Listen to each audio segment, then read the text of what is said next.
All right, I have arrived at the new job site, and here's what we're pouring today. Right here.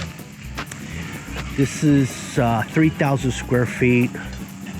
So we're going to be, 3 loads, so 3.5 loads here. This is Kenny the pumper. This is one of his gigs, and Bo, the tractor operator. And we're gonna have Braxton, we're gonna have Joe, let's see, what do we have here? We got Joe, we've got Braxton, we've got Doug. I think that's about it. Odell! Complete Concrete. All right, David Odell here with Odell Complete Concrete. It's pour day.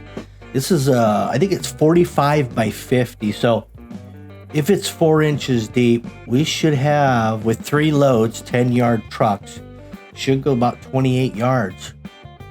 But it's a little deep, we come to find out when we got to the last of that 3rd load.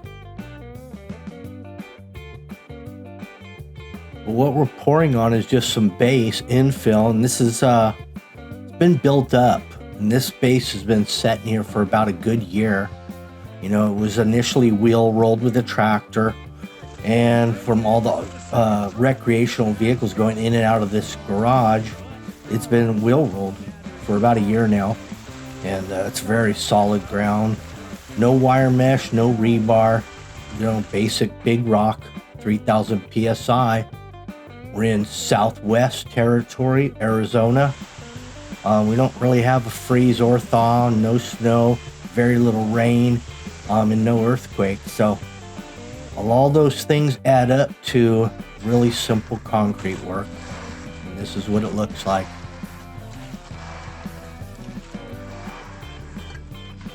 Not to mention all the space we have.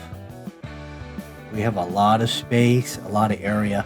So it's easy to get a concrete truck in here and work all the way around the jobs.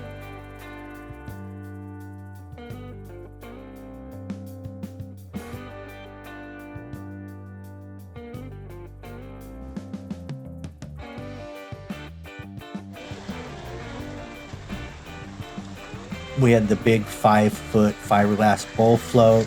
We've got the 5-foot Fresno.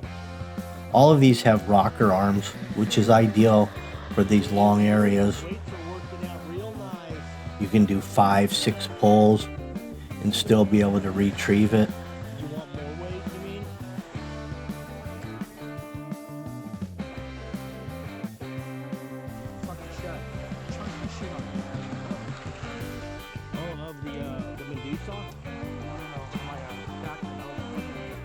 Now we have saw cuts coming off the existing garage floor at 10-foot spacing.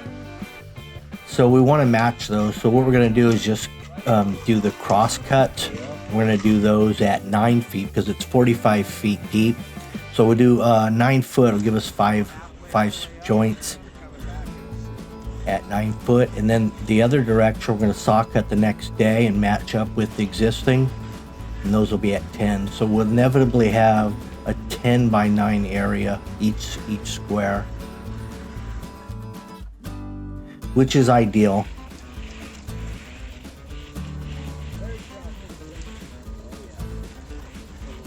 A lot of ants, man. This buildup of this dirt is infested. It turned into an ant hill right here, and that we couldn't barely walk across there because we're working in shorts.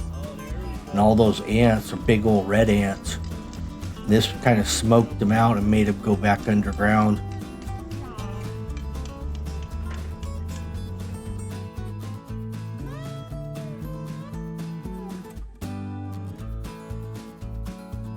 Here's Braxton on a funny trowel. Not a lot of hand work here. Matter of fact, very little knee board work. We got a good lay down. The timing was good. So we just ran the bowl float, the big Fresno, and a little bit of funny trowel here and there. And boom, all walking tools, walking joiners. We got to catch the edges, of course. But as far as knee boarding the whole thing, that didn't have to happen. Here's Steve right here catching the edge. Yeah, we just had to touch it a couple spots. You know, when you get done Fresnoing, if you see a couple spots here and there that you weren't able to touch with the Fresno, you can kind of work them out with the funny trowel. And if you've got spots way out in the middle, you just walk out there on your sliders with your funny trowel and make it happen. All wrapped up, you got 9-foot joints running across. Tomorrow or maybe late tonight, saw cuts every 10 the other direction, matching the existing off of that garage floor. So they'll come right down every 10 this way. So you'll end up with 10 by 9s. Here it is. Let's see what time it is. See how long this took. First load got here at 9. We probably started pouring about 7:20, and it's now 10:41.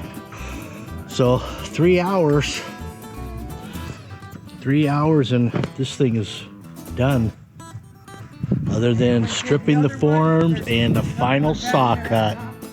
That about wraps this little beauty up. Turned out magnificent. All right, that about wraps it up. Thanks for watching this video. Make sure you like, share, subscribe.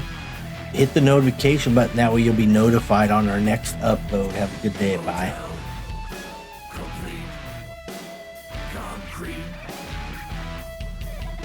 Odell, complete concrete.